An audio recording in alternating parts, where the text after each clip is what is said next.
Hello friends, power star Pawan Kalyan, director Harish Shankar combination అనగానే మనందరికీ ముందుగా గుర్తొచ్చేది గబ్బర్ సింగ్. దాదాపు 14 ఏళ్ల తర్వాత వీళ్ల కలయికలో వచ్చిన most awaited movie Ustaad Bhagat Singh ఈ రోజు ఉగాది సందర్భంగా థియేటర్స్లోకి వచ్చేసింది. భారీ అంచనాల మధ్య వచ్చిన ఈ సినిమా ఆ అంచనాలను అందుకుందా? గబ్బర్ సింగ్ మ్యాజిక్ రిపీట్ అయిందా లేదా అనేది ఈ జెన్యూన్ రివ్యూలో చూద్దాం. Harish Shankar mark missing. గబ్బర్ సింగ్లో ఉన్న వింటేజ్ కామెడీ టైమింగ్, ఆ మ్యాజిక్ ఇందులో మిస్ అయింది. కామెడీ మరియు ఎమోషనల్ సీన్స్ ఆశించిన స్థాయిలో వర్కౌట్ అవ్వలేదు. విలన్ మరియు క్యారెక్టరైజేషన్స్, పవర్ఫుల్ హీరోని ఎలివేట్ చేయాలంటే ఎంతే బలమైన విలన్ ఉండాలి. కానీ ఇందులో పార్థిబన్ విలన్ ట్రాక్ చాలా వీక్గా ఉంది.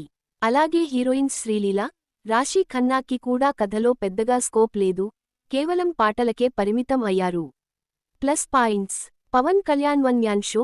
సినిమాలో మేజర్ హైలైట్ అంటే పవన్ కళ్యాణ్ స్క్రీన్ ప్రెజెన్స్ మరియు ఆయన attitude. Pawan entry scene, dialogue delivery, మరియు స్వాగ్ ఫ్యాన్స్కి ఫుల్ మీల్స్ లాంటివి.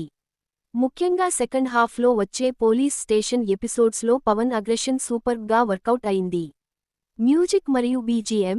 మ్యూజిక్ డైరెక్టర్ థమన్ తన బ్యాక్గ్రౌండ్ స్కోర్తో చాలా సీన్స్ని బాగా ఎలివేట్ చేశాడు. యాక్షన్ సీక్వెన్స్లలో థమన్ బీజీఎం గూస్బంప్స్ తెప్పిస్తుంది. Mass elevations. కమర్షియల్ సినిమాలో ఫ్యాన్స్ కోరుకునే కొన్ని మాస్ బ్లాక్స్ మరియు ఇంటర్వెల్ ఎలివేషన్ సీన్స్ బాగా పండాయి. మైనస్ పాయింట్స్: రొటీన్ మరియు అవుట్డేటెడ్ స్టోరీ.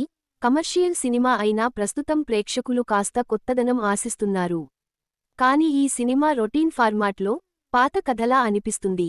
స్క్రీన్ ప్లే చాలా వీక్గా ఉంది. కేవలం కొన్ని ఎలివేషన్ సీన్స్ని ఒక దగ్గర అతికించినట్టుగా ఉంటుంది తప్ప స్టోరీలో ఒక స్మూత్ ఫ్లో కనిపించదు. ఫైనల్ వర్డిక్ట్: ఉస్తాద్ భగత్ సింగ్ కేవలం పవన్ కళ్యాణ్ అభిమానులను మాత్రమే దృష్టిలో పెట్టుకుని తీసిన ఒక పక్కా commercial fan boy movie. Pawan looks, ఆయన స్వాగ్, థమన్ బీజీఎం కోసం ఫ్యాన్స్కి ఈ సినిమా ఒక పండగలా ఉంటుంది. కానీ సాధారణ ప్రేక్షకులకు, కొత్తదనం ఆశించేవారికి మాత్రం ఈ సినిమా రొటీన్గా, కాస్త అవుట్ డేటెడ్గా అనిపించే ఛాన్స్ ఉంది. మీరు గనక Pawan Kalyan die hard fan అయితే ఎలాంటి అంచనాలు లేకుండా ఒకసారి థియేటర్లో చూసి ఎంజాయ్ చేయొచ్చు. ఇది friends, Ustaad Bhagat Singh genuine review. మీరు ఈపాటికే సినిమా చూసుంటే మీకు ఎలా అనిపించిందో కింద కామెంట్స్లో చెప్పండి. ఈ రివ్యూ నచ్చితే వీడియోని లైక్ చేసి మన ఛానల్ని సబ్స్క్రైబ్ చేసుకోండి.